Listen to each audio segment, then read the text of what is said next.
contando 1, 2, 3.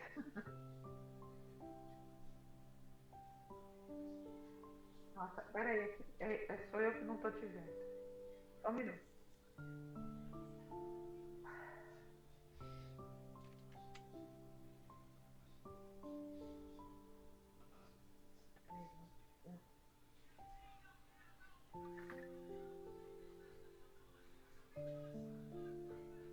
Isso, então acompanhe pelo livro, Márcia.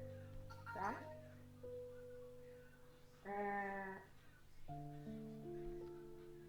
Então você só ouça, tá bom.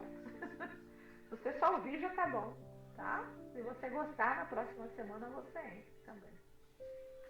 Geraldo, então vamos lá. Eu não estou conseguindo ver você por causa da configuração da minha tela. Pode A minha começar. tela... tudo bem. Já estamos online já? No YouTube? Já. Então nós estamos, a partir de agora, ao vivo no YouTube, no canal Fraternidade Espírita Alvorada Nova. Boa noite a todos. Sejam todos bem-vindos. Essa aula também é transmitida através do link na nossa página no Facebook, com o mesmo nome. Além disso, ela vai ficar gravada no YouTube para caso a pessoa queira assistir posteriormente. Ok? Sejam todos bem-vindos. Podem apertar a teclinha de levantar a mão, caso queiram fazer alguma pergunta em alguma determinada fase da nossa explanação.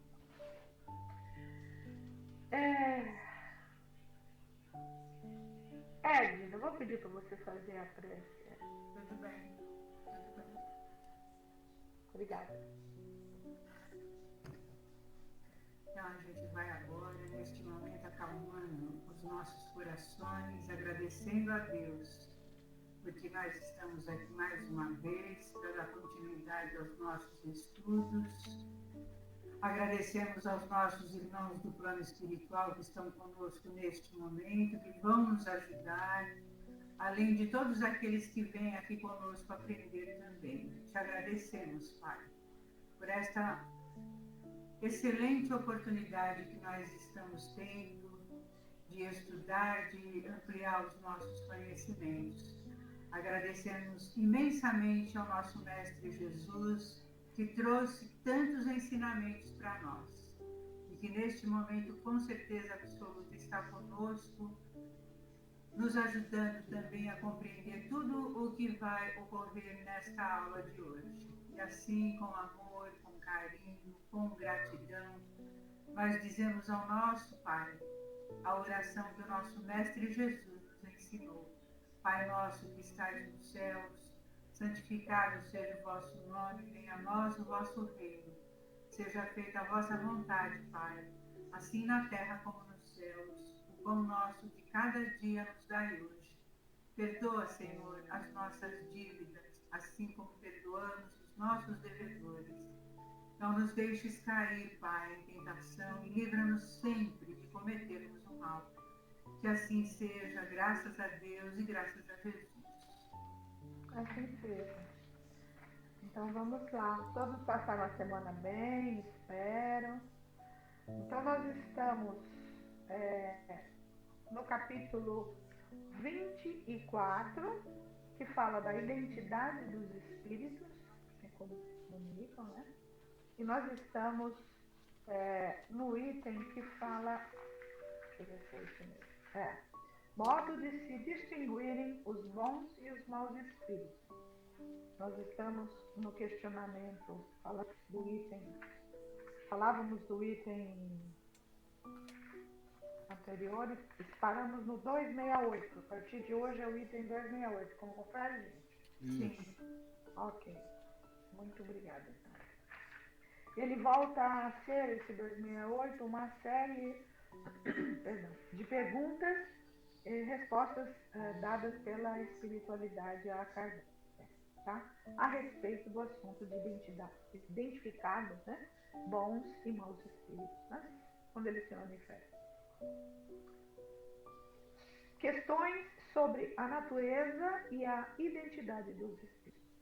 Primeira pergunta: por que sinais se pode reconhecer a superioridade ou a inferioridade dos espíritos? Resposta, novamente, pela linguagem, perdão, pela linguagem. Como distinguir um doido de um homem sensato?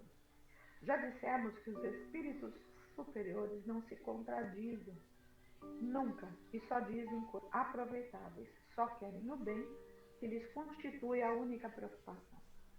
Os espíritos inferiores ainda se encontram sobre o influxo de ideias materiais.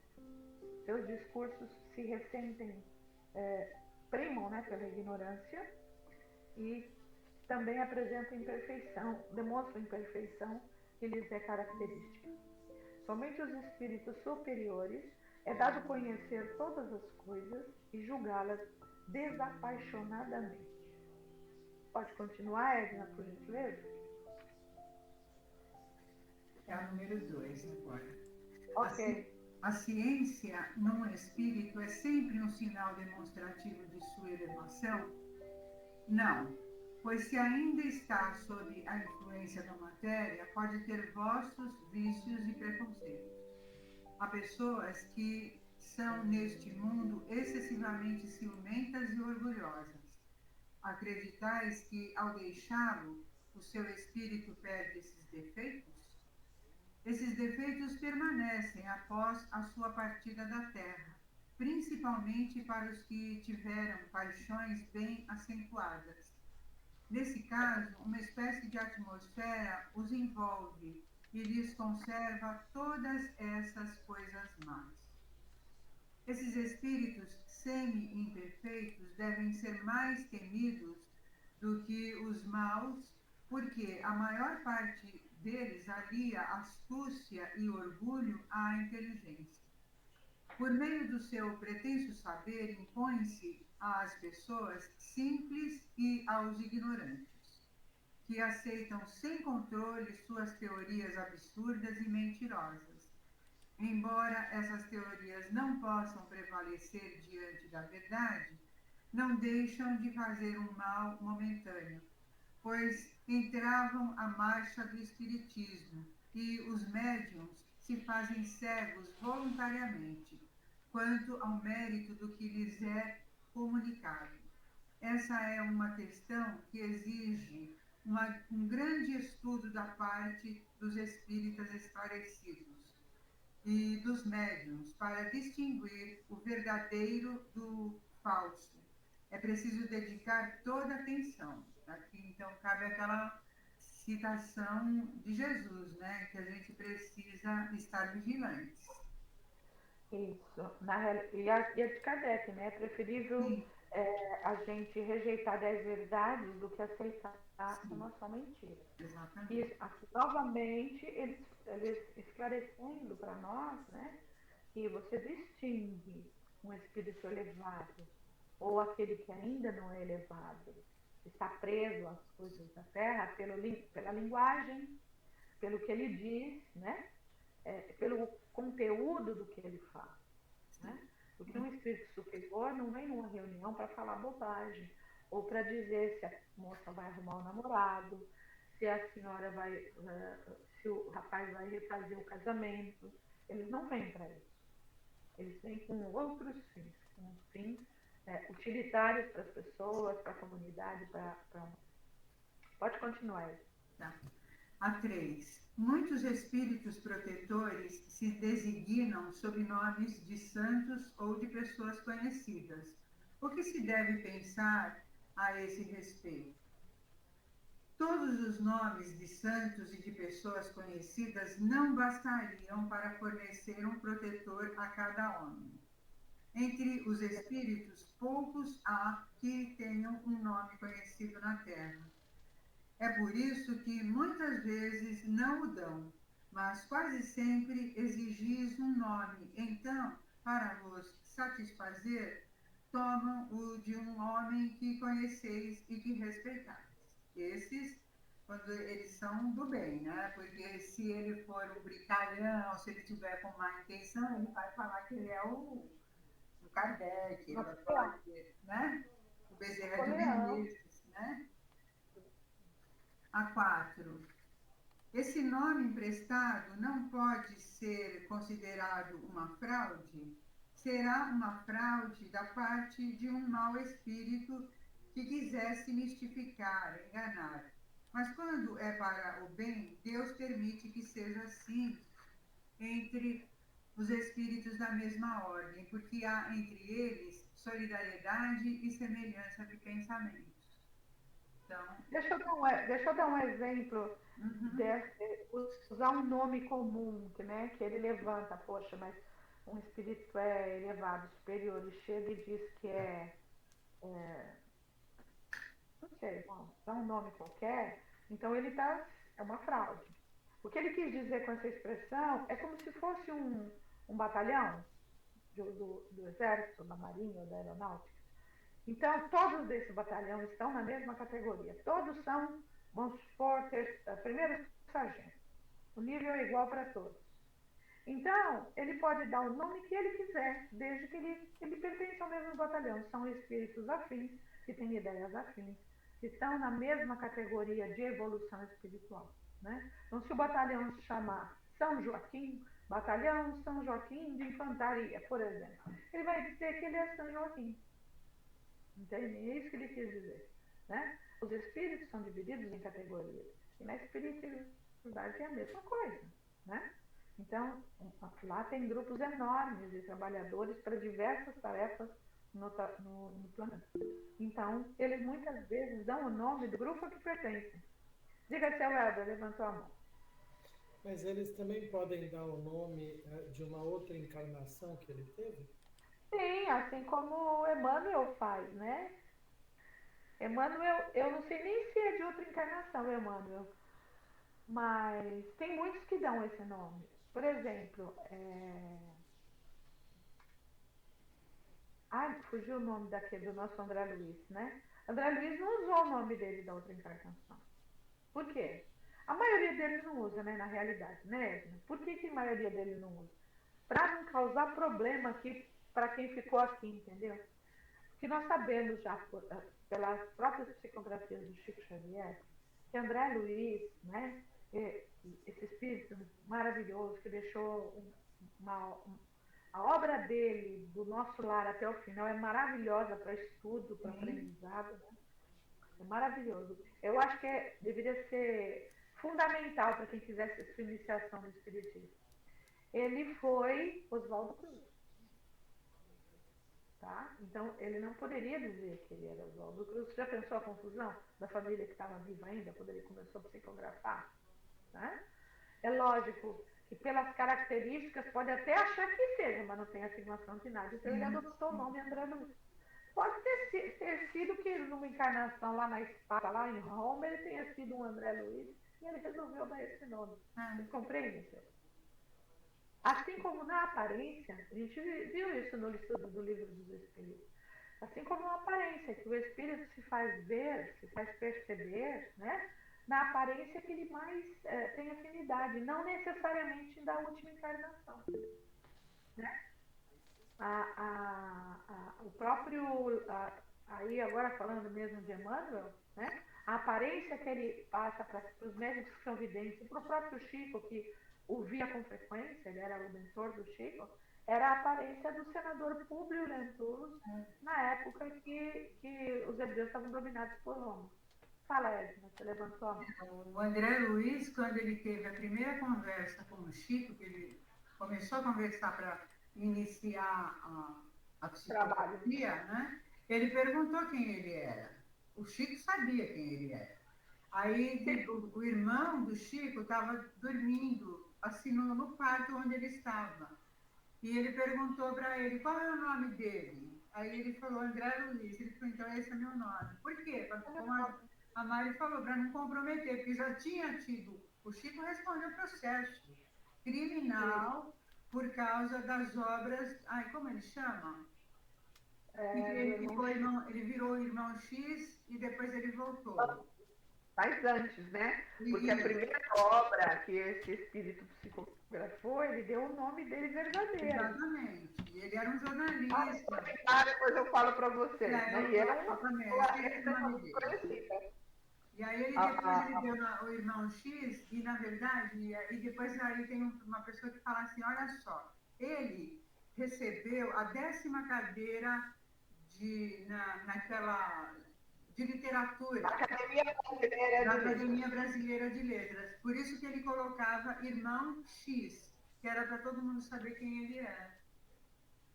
Mas ninguém podia afirmar, verdade. Fala, Marlene. A Marlene sabe quem é. Eu tenho que ligar. Não estou escutando você. Agora sim. É Alberto de Campos. Humberto de Campos. Isso. Exatamente. E você disse que André Luiz seria Oswaldo Cruz. Eu aprendi que seria o Carlos Chagas. Então, tá vendo? Eu também, o Carlos Chagas. Informações diferentes. Posso acreditar nada, porque a memória brasileira. Para mim não importa muito, mas eu posso até enganada. Eu posso até pesquisar de novo para vocês. É que faz muito tempo. Aparece como Oswaldo Cruz também, e depois como Carlos Chagas. Então, mas aí, como nós Mas eles são contemporâneos, né? Exatamente. Segue, Edna. Lê mais os 5 e depois nós vamos trocar. Assim, quando um espírito protetor diz ser São Paulo, ou Paulo de Tarso, né? Por exemplo, não é certo que seja o próprio espírito do apóstolo com esse nome? Exatamente, porque encontrais milhares de pessoas que dizem que seu anjo guardião é São Paulo ou qualquer outro. Mas o que vos importa se o espírito que vos protege é tão elevado quanto Paulo? Eu já vos disse, como precisais de um nome, eles tomam um para se fazer chamar e reconhecer, como tomais nomes de batismo para vos distinguir dos outros membros da vossa família. Eles podem também tomar o dos arcanjos Rafael, Miguel, etc., sem que isso tenha alguma consequência. Aqui ele está falando, é o que eu estou entendendo, que eu posso utilizar o nome que eu quiser. Não necessariamente me chamar eu sou o arcanjo Miguel, porque aí ficaria complicado, né? Além disso, quanto mais um espírito é elevado, mais se dilata a sua irradiação. Por isso, um espírito protetor de uma ordem superior pode ter sob sua tutela centenas de encarnados. Se vós, na Terra, tendes tabeliões e contadores que se encarregam dos negócios de 100 e 200 famílias, por que quereríeis que fôssemos, espiritualmente falando, menos aptos para a direção moral dos homens do que aqueles o são para a direção material de seus interesses? Então, quer dizer, se um escritório só toma conta de um monte, por que eles também não podem tomar, né? Eu lembro, só interrompendo, eu lembro a primeira vez que eu disse numa escola, para uma turma, né? Era até presencial, que um anjo de guarda não tomava conta de uma pessoa só. Nossa, houve uma indignação geral. Né? Individualidade. É só meu. Ele está querendo que existam quantos bilhões de espíritos de anjos? Eles têm uma equipe, entendeu? Então tem uma equipe enorme e a hora que você chama o seu, um está ocupado vem outro. E todos eles representam a mesma profissão que você tem sempre. Porque eles são todo um conglomerado, uma organização. Só faltava vocês quererem, com 4 vezes mais de habitantes espirituais, então já estamos em 8 bilhões, né? Eu teria que ter, no mínimo, 8 bilhões, não é muita coisa. Eles têm capacidade, como o exemplo que ele dá, um contador não tem 300, 400, 500 contas de clientes? Magda, você pode ler para a gente as 6 e as 7? Até aqui tudo bem? Alguma dúvida? Se tiver, só fazer. 6. Porque os espíritos que se comunicam muitas vezes tomam nomes de santos. Eles se identificam com os hábitos daqueles a quem falam e tomam os nomes que são de natureza a causar sobre o homem a maior impressão, em vista de suas crenças. 7. Certos espíritos superiores que evocamos vêm sempre em pessoa ou, como pensam alguns, vêm por mandatários encarregados de transmitir o seu pensamento. Por que não viriam em pessoa desde que o possam?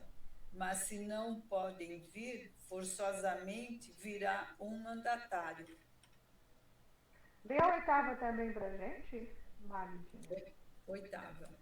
É sempre o mandatário suficientemente esclarecido para responder como o faria aquele que o envia? Antes de você ler, o Kardec não tem jeito mesmo, né?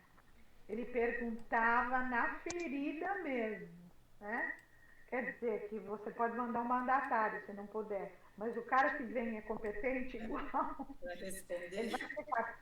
Ele vai ser capaz de responder, né? E vocês estão reparando, parece que as perguntas se repetem dos itens anteriores, mas de uma outra forma. Ele faz a mesma pergunta, a mesma questão, mas de outra maneira. Pode ler a resposta, por favor. Sabem os espíritos superiores a quem mandam como substituto. Aliás, quanto mais elevados os espíritos, mais se confundem num pensamento comum, de tal sorte que, para eles, a personalidade é coisa indiferente, o que deveria ser o mesmo para vós. Credes, então, que não haja no mundo dos espíritos superiores, senão aqueles que conhecestes na terra como capazes de vos instruir? De tal modo sois arrastados a vos considerardes como protótipos do universo, que acreditais sempre que nada mais exista fora do vosso mundo. Assemelhai-vos realmente àqueles selvagens que jamais saíram de sua ilha e acreditam que o mundo não vai além dela. Mas tem que resposta educadinha. Nossa. Tudo bem, então? Não é porque eu não sei, não é porque eu não conheço, que não exista. Ok? Aqui ele já falava em 1864, né? Esse livro foi publicado. Falando que a gente se acha um projeto piloto do universo em que só no nosso planeta existe gente inteligente. A gente se acha tanto que a gente tem a ousadia de chamar os outros, aliás, chamar os outros de extraterrestres.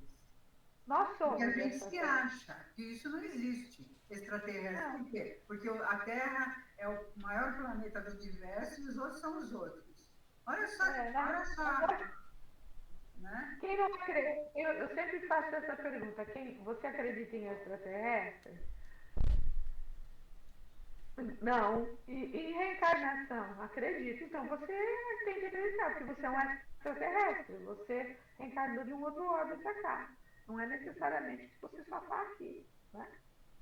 Ele nos assemelha a selvagens. A um selvagem que só conhece a ilha, nunca saiu da ilha, ele acha que o mundo acaba ali no fim do horizonte do mar. Chegou ali e acabou. Lucineide, você lê pra gente a 9, a 10 e a 11, por favor. Ok. A 9. Compreendemos que esteja assim quando se trata de ensinamento sério. Mas como os espíritos elevados permitem a espíritos de baixa classe usarem nomes respeitáveis para semear o erro através de máximas muitas vezes perversas? Não é com a sua permissão que o fazem. Isso não acontece também entre vós? Os que assim enganam serão punidos. Ficai certos disso. e a punição será proporcional à gravidade da impostura. Aliás, se não fossem imperfeitos, só terias espíritos bons ao vosso redor. Se sois Não enganados... teria. Repete, o teu é só teríamos? Isso. Se não fosseis imperfeitos, só terias espíritos bons ao vosso redor. Tá. Certo? Tudo bem. Se sois enganados, Isso. se sois enganados, não deveis senão a vós mesmos.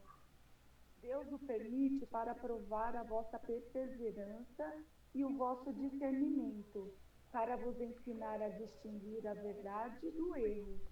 Se não o fazeis, é porque não estáis suficientemente elevados e necessitais ainda das lições da experiência. Ficou claro, Mari? Sim, ficou claro. Era que o meu está escrito de um jeito diferente, eu fiz confusão. 10. Espíritos pouco adiantados, mas animados de boas intenções e o desejo de progredir, não são às vezes incumbidos de substituir um espírito superior para exercitarem na prática do ensino? Jamais nos centros importantes. Quero dizer, nos centros sérios e para o ensino de ordem geral.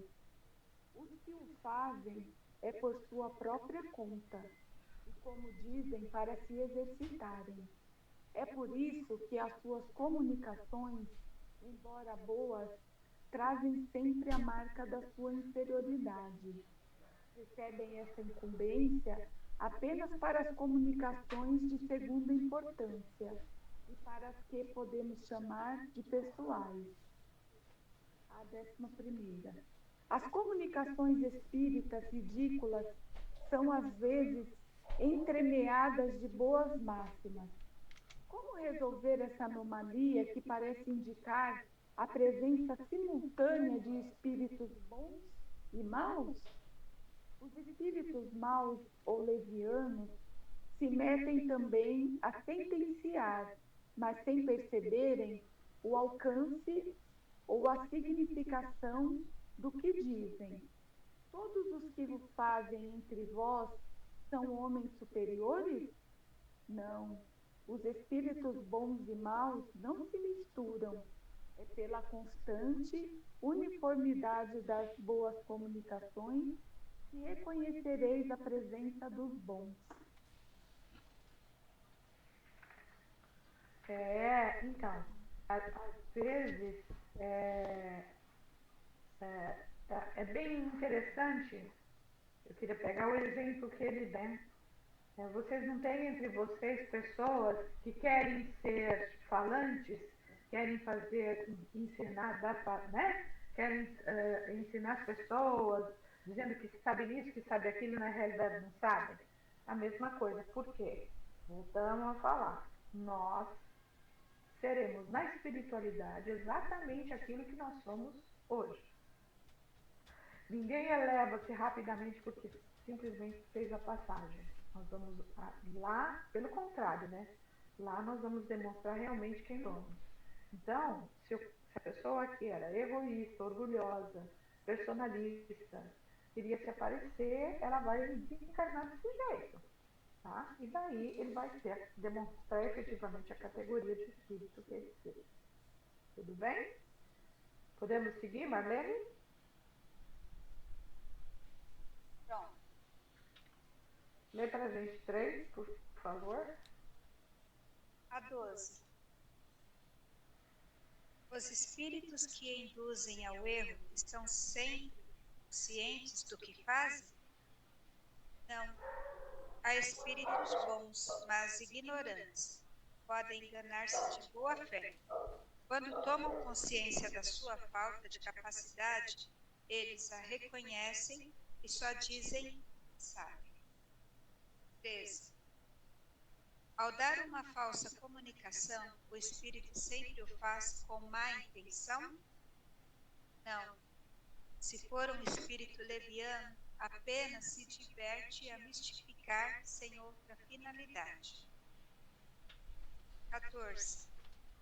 Desde que certos espíritos podem enganar pela linguagem, podem tomar também uma falsa aparência para os médiuns videntes?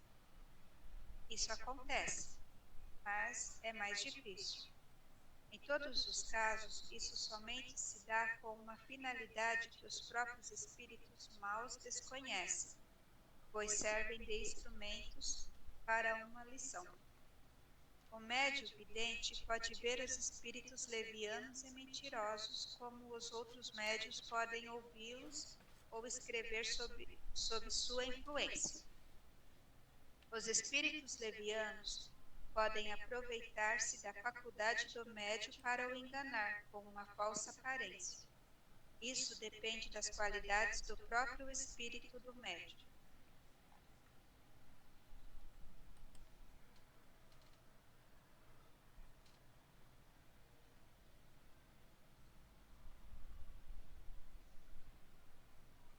Ficou claro aqui, gente? Tá meio complicado. Vamos ver se a gente mastiga um pouco essa resposta. A pergunta diz o seguinte: se alguns espíritos podem enganar pela linguagem que usam, então também podem, aos olhos de um médium que é só vidente, tomar uma falsa aparência? Ele diz que sim, mas mais dificilmente. Só com fins próprios, né, que os próprios espíritos que são mais inferiores não conhecem. Às vezes é um teste de mediunidade, né, alguma coisa para o médium. Mas o interessante que ele fala é que podem os espíritos levianos aproveitar-se dessa disposição para o enganar, por meio de falsas aparências. Isso depende da qualidade do espírito do próprio médium. Voltamos naquela mesma testa, né? A moralização, né?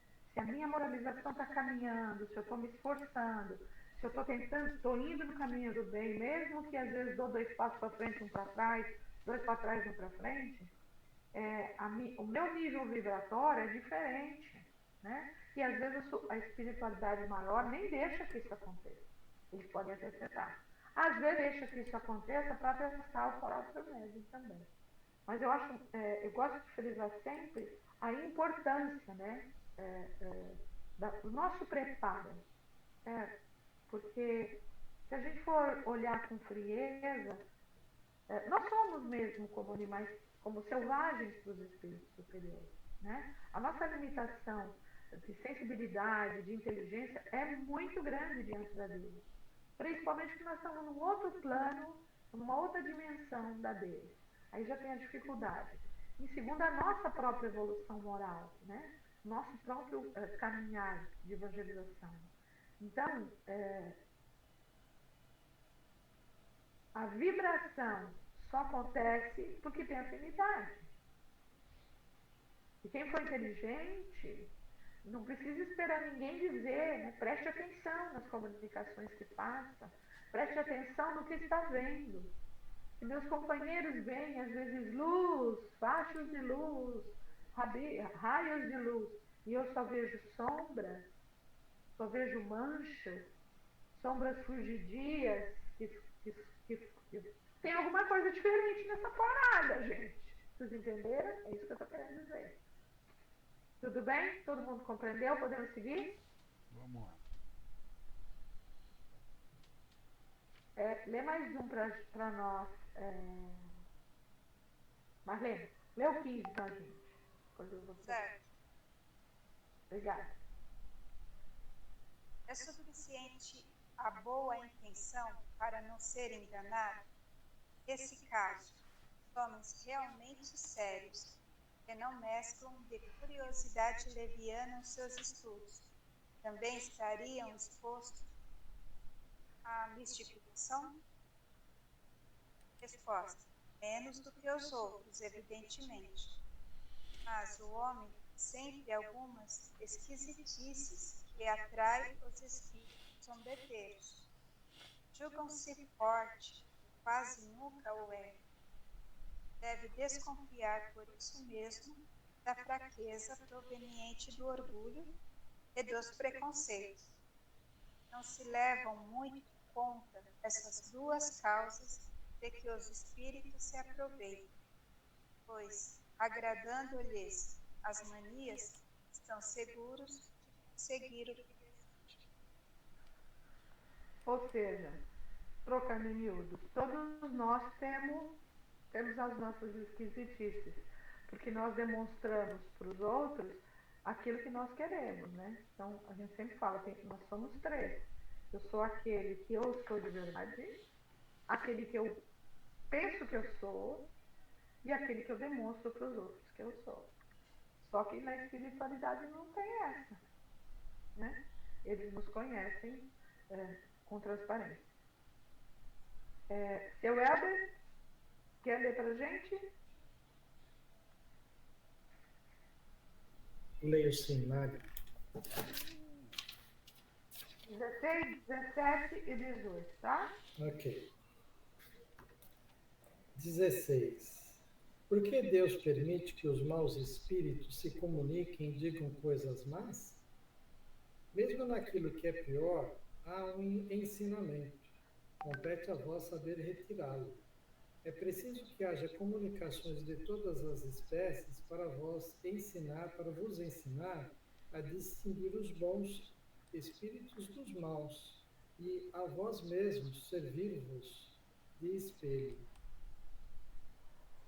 17. A gente fala assim, só um minutinho, a gente pensa assim às vezes. Podemos pensar com clareza, não, que eu já pensei, todo mundo pode pensar. Mas que coisa! Nós estamos sendo, a gente é sempre testado, né? Por que ele não vê a nossa boa intenção, não vê nosso esforço, manda bom espírito para dar comunicação para a gente? Fica sempre de pegadinha, não é? Na realidade, eu tive uma época, acho que eu era muito nova, acho que tinha 20, 22 anos, eu pensava assim, caramba, é tudo tão fácil, é tudo tão simples, por que ele não pode? Se eu estou fazendo meu esforço, ele vê meu esforço e só vê coisas boas, né? Se nós somos bonzinhos, mas nós somos orgulhosos, né? Então a gente acha, por que ele vai me mandar uma comunicação que pode ser falsa para me enganar? Egoisticamente ou soberbamente, se a gente pode usar essa palavra, que é soberba, né? Eu taxe, né? Tá me achando? Eu preciso aprender a lição, que eu posso ser enganada. Sim. Mesmo que eu tenha a melhor das intenções. Por isso que Jesus falava nos cursos de médiuns presenciais, vigiai e orai sempre. Pode continuar, seu Helder, por favor. Mas é assim, eu também sou bonzinho. Só ninguém me provocar, entendeu? Agora, se me provocar... Não, a espiritualidade sabe que você fala que é bonzinho, então. mas é da boca pra fora, entendeu? Isso aí. 17. Os espíritos podem, por meio de comunicações escritas, inspirar injustas desconfianças contra certas pessoas sem expor os amigos? Resposta. Os espíritos perversos e invejosos podem fazer, no mal, tudo o que fazem os homens. Por isso, é preciso pôr-se em guarda. Os espíritos superiores são sempre prudentes e reservados quanto têm a censurar. Não dizem nada de mal, advertem com respeito. Se querem que no seu interesse duas pessoas cessem de se ver, farão nascer incidentes que as separem de um modo natural. Uma linguagem própria para semear a perturbação e a desconfiança é sempre o ato de um mau espírito, qualquer que seja o nome com o qual se adorne. Assim, não acolhais, senão com circunspecção, o mal que um espírito pode dizer de um de vós, sobretudo quando um bom espírito vos haja dito bem, e desconfiai também de vós mesmos e das vossas próprias prevenções. Nas comunicações dos espíritos, não tomais senão o que há de bom, de grande, de racional, e o que vossa consciência aprova. 18. Pela facilidade com a qual os maus espíritos se misturam nas comunicações, parece que não se está jamais certo de se ter a verdade? Sim. uma vez que tendes um juízo para apreciá-las. Pela leitura de uma carta, sabeis bem reconhecer se é um patife ou um homem bem relevado, um tolo ou um sábio que vos escreveu. Porque não poderias fazê-lo quando são os espíritos que vos escrevem? Se recebeis uma carta de um amigo distante, o que vos prova que é dele? Sua escrita, direis. Mas não há falsários que imitam todas as escritas? Velhacos que podem conhecer vossos negócios? Entretanto, há sinais com os quais não vos enganais. Ocorre o mesmo com os espíritos. Imaginai, pois, que é um amigo quem vos escreve ou que ledes a obra de um escritor, e julgai pelos mesmos meios. É muito legal isso, é bem isso. São detalhes que a gente acaba definindo quem é que está escrevendo, né? Meu irmão, por exemplo, quando ele escrevia para mim, ele tem um jeito de escrever, né? Eu sabia quando ele estava bem, quando ele não estava bem, pela forma dele escrever, né? Isso é interessante. E vocês vejam que interessante. Deixa a luz apagada, filho. Só você me falar que eu... Mais uma vez, ele pede para a gente ter vigilância. E eu queria que vocês percebessem, nós estamos no segundo livro já, como é importante na formação ou de um médium ou de um trabalhador espírita, tá? Não estou dizendo nem médium que quer trabalhar como médium, né? Mas da gente que está querendo conhecer a doutrina e seguindo nela, como é importante conhecer as obras da codificação, né? Nós temos muitas obras boas, excelentes, psicografadas por Chico. Ele psicografou 440 e tantos. Nós temos muitos outros irmãos que psicografaram obras excelentes, que trazem instruções da espiritualidade. Mas a doutrina é muito importante a gente ter conhecimento, né? Quando você, principalmente se você quer seguir nesse caminho. Eu preciso saber, conhecer quais foram as bases que os espíritos deram para nós sobre todas as coisas, sobre as comunicações entre os dois planos. E elas estão na codificação. E eu tenho um xodó enorme pela codificação, por essa divulgação, a Edna sabe disso, porque pela minha experiência ao longo de muitos anos, as pessoas não se interessam por estudá-lo. Eles se interessam de ler romances, ou no máximo obras educativas, tipo as obras do André Luiz, as obras tipo Caminho da Luz, de Emmanuel, né? A maioria é romance só. E isso é muito importante, porque eu tenho certeza que vocês estão tomando conhecimento de muitas coisas que vocês nem percebiam, nem faziam ideia, não é? Sandra, quer ler para a gente? Sim. Lê 19, 20, 21, tá? Ok. 19. Os espíritos superiores poderiam impedir os maus espíritos de tomarem falsos nomes? Certamente o podem. Porém, quanto mais os espíritos são maus, tanto mais são obstinados e frequentemente resistem às injunções. É preciso também que saibais que há pessoas pelas quais os espíritos superiores se interessam mais do que a outras e, quando julgam necessário, sabem preservá-las do prejuízo da mentira. Contra essas pessoas, os espíritos enganadores são impotentes. 20ª. Qual é o motivo dessa parcialidade? Isso não é parcialidade, é justiça. Os bons espíritos se interessam por aqueles que aproveitam seus conselhos e trabalham seriamente pela própria melhoria. Estes são seus preferidos e os secundam, mas se inquietam pouco com aqueles com os quais perdem seu tempo com belas palavras. 21ª.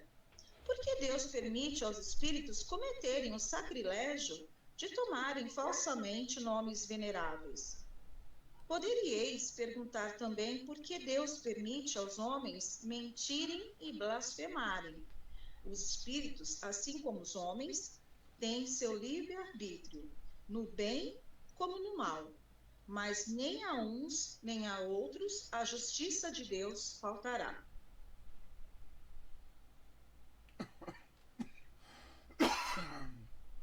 Obrigada, Sandra. Tudo bem então, gente? Ele Perfeito. é na ferida mesmo, né? Quando o espírito responde, não, tem algumas pessoas que os espíritos superiores não deixam ser enganadas, porque eles têm se interessam mais, né? E quando eles acham conveniente, eles não deixam os espíritos inferiores se aproximar. Aí lá vem o Kardec com a pergunta, né? Ah, por que essa proteção? Que história é essa? Né? Na realidade, é aquilo que a gente estava conversando antes da leitura continuar, né? Da importância do nosso esforço. A espiritualidade percebe o nosso esforço. Ele percebe também quando nós estamos vacilantes, quando nós estamos em dúvida. Mas eles percebem o nosso esforço da gente estudar, compreender, se transformar, querer pôr em prática no dia a dia os ensinamentos que a gente já tem. Né? Eles percebem. Então, falando, poxa, a pessoa está querendo trabalhar na mediunidade para o bem, está se esforçando, né? Vamos dar uma proteçãozinha extra. Mas não vamos pensar. Eu nunca penso assim, porque eu acho que eu sempre tenho que fazer a minha parte. E a minha parte de orar e vigiar é mais importante. Sempre. Ela tem mais peso. Né, Edna? Lê pra gente 3 pra gente. Lê até 25, por favor. Há fórmulas eficazes para expulsar os espíritos enganadores? Fórmula é matéria. Um bom pensamento para Deus vale mais. Acho maravilhosa as respostas deles. Né? Alguns espíritos disseram ter sinais gráficos inimitáveis, espécies de ambientes que podem fazê-los reconhecer e comprovar sua identidade. Isso é verdade? Os espíritos superiores não possuem outros sinais para se fazerem reconhecer, senão a superioridade de suas ideias e da sua linguagem. Todos os espíritos podem imitar um sinal material. Quanto aos espíritos inferiores, eles se traem de tantas maneiras que é preciso ser cego para se deixar enganar. Acontece com a gente no nosso dia a dia. É só observar, né? Os espíritos enganadores não podem também imitar o pensamento? Eles imitam o pensamento como os cenários num teatro imitam a natureza. Desse modo, parece que é sempre fácil descobrir a fraude por meio de um estudo atento. Não duvideis disso. Os espíritos enganam apenas os que se deixam enganar. Mas é preciso ter olhos de mercador de diamantes para distinguir a verdadeira pedra da falsa. Acontece que aquele que não sabe distinguir a pedra fina da falsa se dirige ao lapidário. Você vê como eles são sutis e ao mesmo tempo. É assim, você tem que ficar atento o tempo inteiro. Se você ficou na dúvida, não sabe distinguir se é verdadeiro ou falso, vai procurar uma pessoa que saiba. Exatamente. Né? Normalmente o seu dirigente vai saber. Então seja humilde e aceite a informação. Continua? Continua, lê mais uma. Há pessoas que se deixam seduzir por uma linguagem enfática, que se contentam mais com palavras do que com ideias, que realmente tomam ideias falsas e vulgares por sublimes. Como é que essas pessoas que não estão aptas para julgar a obra dos homens podem julgar a obra dos espíritos? Quando essas pessoas têm bastante modéstia para reconhecer sua incapacidade, não confiam em si mesmas. Quando, por orgulho, acreditam ser mais capazes do que são, elas carregam a pena de sua tola vaidade. Os espíritos enganadores sabem bem a quem se dirigem, a pessoas simples e pouco instruídas, mas difíceis de enganar, do que outras que têm talento e saber. Ao lisonjear-lhe as paixões, fazem do homem tudo o que querem. Então, a gente já falou a respeito disso. O cara começou a te elogiar, você fica esperta, porque ele está te pegar, né? Exatamente, tá? Porque aqui o que ele fala, né? Tem pessoas que são simples, humildes, né? É, que são humildes em reconhecer a sua incapacidade, então não acreditam em si mesmas, estão sempre pedindo apoio, orientação de uma pessoa mais embasada, mais esclarecida. Agora, aqueles que têm vaidade dentro de si, eles são esses que são o alvo deles, né? Porque uma pessoa simples, com pouca instrução, é muito mais difícil de ser enganada do que uma pessoa que se taxe, né? Que se acha, né? Que tem muito conhecimento intelectual, mas não tem reforma moral. Conhecimento intelectual não quer dizer nada, tá? Na dica Tudo de bem? uma dica. Magda, lê as duas últimas e nós encerramos esse capítulo. Por favor. Ok. 27ª. Na escrita, os maus espíritos por vezes se traem por sinais materiais involuntários. Os hábeis não. Os desajeitados, sim. Todo sinal inútil e pueril é um indício certo de inferioridade. Nada fazem de inútil os espíritos elevados. 28ª. Muitos médios reconhecem os bons e os maus espíritos pela impressão agradável ou penosa que sentem de sua aproximação. Perguntamos se a impressão desagradável, a agitação convulsiva, o mal-estar, numa palavra, são sempre indícios de má natureza dos espíritos que se manifestam. O médium experimenta as sensações do estado no qual se acha o espírito que lhe vem. Quando este é feliz, está tranquilo, leve, sereno. Quando infeliz, está agitado, febril, e essa agitação passa naturalmente ao sistema nervoso do médium. Aliás, assim é o homem na terra. O bom é calmo e tranquilo, o mal incessantemente agitado.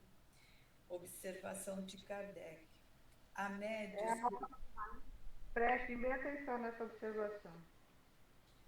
Há médios de uma impressionabilidade nervosa mais ou menos grande, pelo que a agitação não poderia ser encarada como regra absoluta.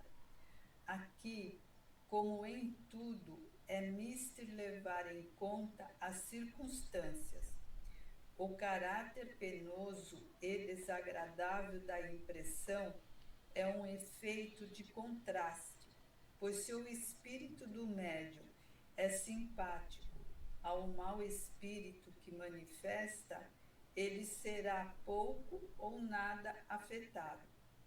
Aliás, não se deve confundir a velocidade da escrita devido à extrema flexibilidade de certos médiuns, com a agitação convulsiva que os médiuns mais ou menos lentos podem experimentar ao contato dos espíritos imperfeitos. Aí essa nota é muito interessante, né? Os médiuns que são médiuns de incorporação, que a gente fala os antigos, né? Que agora é de psicofonia, não tem mais incorporação, que ninguém entra dentro, né? Ninguém incorpora ninguém. Muitas vezes eles sentem, a maioria das vezes, eles sentem a atmosfera espiritual do espírito que se comunica. Vamos falar assim, tá? A atmosfera vibracional do espírito que se comunica, porque ela interfere no sistema nervoso do médium, tá? Então, o que ele está dizendo aqui? O caráter penoso e desagradável da impressão é um efeito de contraste. Por quê? Se o espírito do médium simpatiza com o mau espírito, ele não vai sentir nada de contraste. Ok? Tem muita gente que acaba largando a iniciação mediúnica, a Edna pode tempo dela também, não sei. eu tenho talvez mais tempo de iniciação mediúnica, de iniciar turmas mediunicamente. Tem muita gente que debanda, que não quer, deixa de lado, ou até que não quer nem começar por causa das sensações que começa a sentir. Eu sinto que está queimando, eu sinto que está apertando minha perna, meu braço, eu sinto que está apertando minha garganta. Eu não quero ficar isso, eu fico sentindo mal o tempo todo. Então, olha o que ele está falando. O caráter penoso e desagradável da impressão, porque é uma impressão apenas, não existe nada de material. A hora que a comunicação passa, imediatamente passa tudo. Tá? Então, o caráter desagradável da impressão é um efeito de contraste entre o sistema nervoso do médium que está numa categoria e do espírito que está no inferior, que está noutra categoria. Porque se o médium simpatiza com o mal, ele não vai sentir nada. Para ele vai ser até sensação boa. Compreende? Assim como o médium escrever muito rápido não quer dizer que ele é melhor médium do que aquele que escreve devagar. Não tem nada a ver. Tá? Às vezes é facilidade que ele já adquiriu do sistema cognitivo dele e da ferramenta braço, né? Braço, cérebro, mão, tá bom? Isso é muito interessante. Tudo bem? Perguntas? Perguntas? Então nós terminamos mais um capítulo. Semana que vem nós vamos começar o 20. Evocações é o chamamento, né? É quando se faz uma reunião e a gente chama os espíritos ou determinados espíritos. Eu acho que determinados espíritos era mais na época que Kardec estava fazendo a codificação. Agora a gente já não escolhe mais ninguém, não. A gente recebe todo mundo. Pode se manifestar que nós estamos aqui. Tudo bem, Edna? Quer complementar alguma coisa? Tá tudo bem? Não, tá tudo ótimo. Só presta atenção, né? Isso, presta atenção. Não tem nada de, eu me sinto tão mal que eu penso que eu vou morrer. Não, ninguém vai desencarnar porque é médium. Não se preocupa com isso. E a gente tinha dúvida, né? No meu grupo tinha gente, não vou fazer o curso porque eu morro de medo. E já ficava mal. Ai, gente, fazer o curso. Então, eu não vou ser médium porque eu tenho medo dos espíritos virem e acabar morrendo. Não, nenhum espírito tem esse poder. Primeiro que vamos remontar lá no livro dos espíritos. O que é a mediunidade? É uma aptidão de ser intermediário que é dada para espíritos grandemente devedores por misericórdia divina, para ele trabalhar para o semelhante. Então, uma coisa que é feita dessa maneira não pode ser ruim a ponto de gerar a minha encarnação. Tá? E a gente tem medo do que a gente não conhece. Por isso que a gente tem que conhecer. Vamos lá, Edna, por favor. Então, nós agradecemos a Deus, primeiramente, por mais esta aula, por todos os conhecimentos que a gente teve oportunidade de verificar, de observar, de aprender. Agradecemos a todos os nossos irmãos que conosco estiveram e estão ainda. E agradecidos, a gente vai compartilhar um pouco daquilo que a gente recebeu, porque a energia é muito importante, é muito boa.